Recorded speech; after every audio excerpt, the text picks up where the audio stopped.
You know that saying, no man is an island? Well, today we're talking about a story that puts that idea to the test. It's about two people in London, both living like they're on their own deserted islands. One of them chose that life, and the other is just stuck there. This is our deep dive into Nick Hornby's About a Boy, the story of how these two islands accidentally end up building a bridge. All right, so let's meet our two islands. First up, you've got Will Freeman. He's 36, he has no job, no kids, and absolutely, positively no worries. His whole philosophy is basically, I am an island. Then, in the same city, you've got Marcus. He's only 12, and his life is pretty much the opposite. He's at a new school, his mom's really struggling with depression, and he has all the worries. He doesn't want to be an island, he just feels like one. And this quote, it tells you everything you need to know about Will's life. See, he never has to work.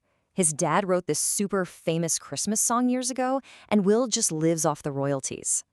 So what does he do all day? He chops it up into these little half-hour blocks of nothing. It's his perfect system for being cool and detached with none of the messy stuff that comes with, actually living. And then there's Marcus. His life is pure chaos compared to Will's perfect schedule. He's this little kid who's just buried under all these grown-up problems. His mom, Fiona, cries all the time, and he thinks it's his job to make her happy, but he has no idea how. And school? It's a disaster. He gets bullied for being weird, for having the wrong haircut, and for singing Joni Mitchell songs when he gets nervous.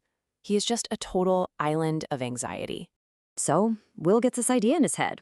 He wants to date women, but he hates messy breakups and commitment. So he comes up with this genius, if not completely terrible, plan. He figures the perfect women to date are single mothers. He can swoop in, be the cool guy for a little while, and then just walk away. No strings attached. To pull this off, he invents a fake 2-year-old son named Ned and joins a support group for single parents. I mean, what could possibly go wrong? And yeah, you can probably guess where this is going. Will's cynical, selfish little plan is about to crash right into Marcus's sad, complicated reality. The two islands are on a collision course. It all goes down on this one absolutely insane day. Will tags along on a picnic for the single parents group with a woman named Susie, who happens to be friends with Marcus's mom. Marcus is there and he's trying to feed the ducks, but he accidentally kills one with a whole loaf of bread. Yes, you heard that right. Will, thinking on his feet, makes up this lie to save Marcus from the park keeper, but the day gets so much worse. When they drop Marcus off at home, they find his mom, Fiona, has attempted suicide. And this is the moment everything changes for Marcus. When he hears his mom's friend Susie just screaming at her, the reality of the situation hits him like a ton of bricks. His mom's sadness isn't just sadness anymore. It's something terrifying and dangerous. His whole world suddenly feels incredibly fragile. So after that day, their lives are just tangled. Marcus is terrified to leave his mom alone, so he just starts showing up at Will's apartment every day after school. And for Marcus, Will's ridiculously cool, empty flat becomes this weird kind of safe zone, a place where he can escape all the emotion and drama at home. And what's so great is that their weird friendship becomes this two-way street. Will gives Marcus a crash course in being a normal 12-year-old. He teaches him what shoes to wear, who Kurt Cobain is, basically how to survive school. But what Marcus gives Will is so much bigger. He forces Will to actually care about someone else. He gives Will's empty half-hour life a real purpose. And just so you understand how big of a change this is for Will, this was him at the beginning of the book. His friends ask him to be their kid's godfather, and his reaction was just pure horror. The idea of being responsible for a child was literally the worst thing he could imagine. And then you contrast that with this. When Marcus's mom tries to stop him from seeing Will, this is what he says. It's just a gut punch. It shows you that this isn't just about learning to be cool anymore. For Marcus, this has become about something much, much deeper. But of course, a friendship built on a lie about a fake kid and a dead duck, well, it's not exactly built to last. All their messy, separate worlds and all the secrets they're keeping are about to smash into each other in a huge, public way. And the trigger is something from the real world, the news that Kurt Cobain has died.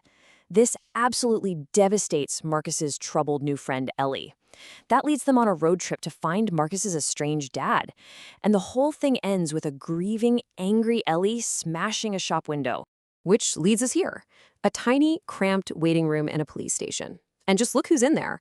You've got Marcus and his friend Ellie, Marcus's mom, Will the fake single dad, Marcus's actual dad with his new girlfriend, even the poor shop owner.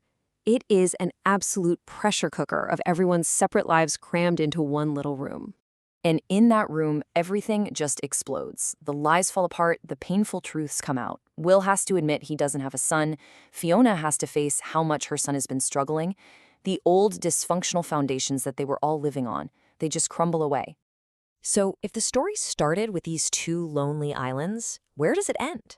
Well, it ends with this, an archipelago, a whole group of islands, all connected.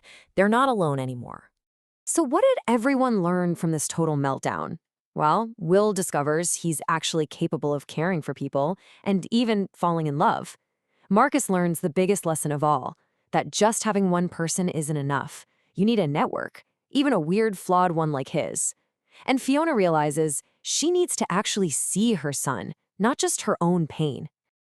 And that's what's so beautiful about the ending. It's not some perfect fairy tale. Life is still gonna be messy, but the huge, crucial difference is that they now have each other. The isolation is finally over. Ultimately, the book shows us that no man is an island isn't just a cliché. It's basically a survival guide. Needing people doesn't make you weak. It's what keeps you afloat. And so it leaves us all with a pretty big question to think about. Who makes up your archipelago?